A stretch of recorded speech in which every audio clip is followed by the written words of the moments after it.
Hindi na nga tinantanan ang pagsira at pagwasak sa gusali na bagong-bago pa na ipinatayo sa harapan mismo ng eskwelahan na nakakasagabal sa mga estudyante na dumadaan ng bangketa. Ipinag-utos kasi ni Manila Mayor Isko Moreno Domagoso na gibain ang bagong-bagong gawa na barangay na hindi pa nagagamit. At hindi lamang ito, mayroon din sa Delpan Street kung saan bangketa din ang pinatayuan na gusali at may nakapangalan pa na Joel Choa.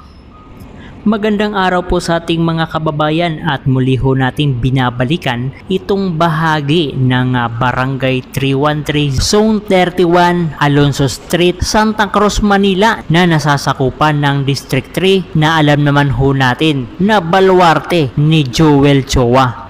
Para po sa kaalaman ng lahat, bawal magtayo ng gusali sa mismong bangketa dahil ito ay paglabag sa mga batas at regulasyon sa urban planning at public safety. Ayon sa Presidential Decree No. 1096 o National Building Code of the Philippines, sa Section 3 nakasaad na bawal magtayo ng anumang istruktura ng walang building permit. Ang permit ay ibinibigay lamang kung sumusunod sa plano sa mga zoning at setback requirements. Ibig sabihin, dapat may tamang distansya mula sa kalsada o bangketa. Ayon naman sa Local Government Code Republic Act No. 7160, binibigyan nito ng kapangyarihan ang mga lokal na pamahalaan na magpatupad ng zoning ordinances.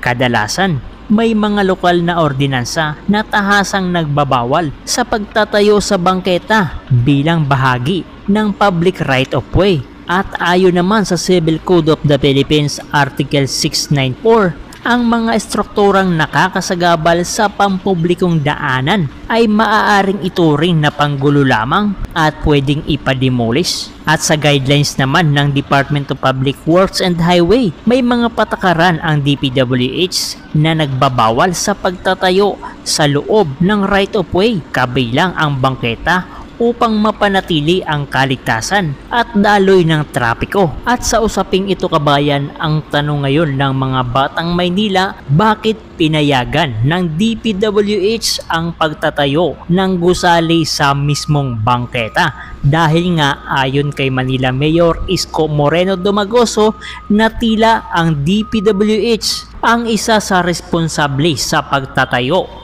ng istrukturang ito sa mismong bangketa. Ang tanong ngayon ng batang Manileño, pwede ba kayang kasuhan ang responsableng nagpatayo ng gusali sa mismong bangketa? Ang sagot dyan ay oo.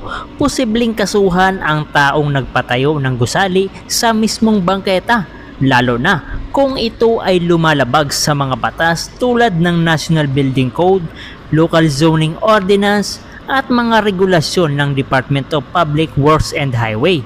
Ang bangketa ay bahagi ng public right of way. Ang pagtatayo rito ay maaaring ituring na illegal occupation o public property na may kaukulang parusa.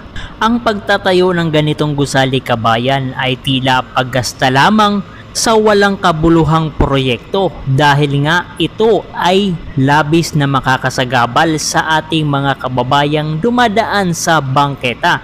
Imbis kasi na maprioridad yung ating mga kababayan na makadaan sa bangketa, ligtas sila sa mga sasakyang mga dumaraan, ay hindi ho sila magiging ligtas dahil nga hinarangan ng building ng barangay. At isa pa sa building na ito kabayan, kung napapansin nyo, yung may nakasulat na Barangay 313, yung ilalim na box, yung medyo madilim, yan po ay gate ng eskwelahan. Isa sa mga gate ng eskwelahan dito sa Arellano High School. No? Kung magkakaroon pala dyan ng mga event dito sa barangay na ito, ay talagang itong mga estudyanteng mga nag-aaral dito sa Arellano High School. Ay grabe.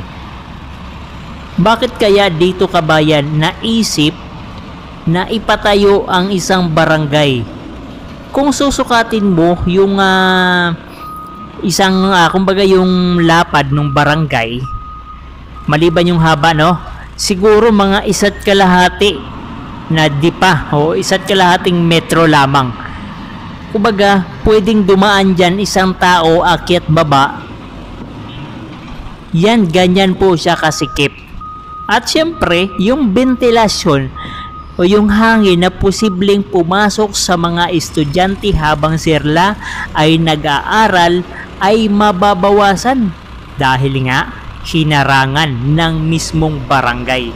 May space naman doon sa may bintana nila, kaya naman sigurong buksan yung bintana, pero yung hangin na posible sanang magbigay ng hangin at mabawasan yung init na nararanasan ng mga estudyanteng nag-aaral dito sa eskwelahan, ay mababawasan yung hangin at talagang matinding init ang kanilang mararanasan dahil sa pagharang nitong barangay. So hindi lamang ho ito, kabayan, ang barangay na itinayo sa mismong bangketa. Kung mapapansin nyo dyan sa may barangay Delpan Street, no? Dulo ng Delpan Street, dyan sa may Delpan Bridge, ay mayroon ding barangay dyan sa Binondominium na ipinatayo ni Yorme. Sa harapan yan, sa mismong bangketa, mga kababayan, nakita ho natin bagong-bago pa isang barangay sa mismong bangketa. At kasing hawig din nito, yung spacing kasing hawig din nito na may pangalang Attorney Joel Chua. Ngayon ko lang napagtanto na attorney pala si Joel Chua. No? So hindi ko alam, kabayan, kung mayroon pa na mga eskwelahan o mga barangay na nagpatayo ng kanilang mga barangay sa mismong bangketa. At panigurado, malamang sa malamang ay ipapatibag at ipapasira yan ni Yorme.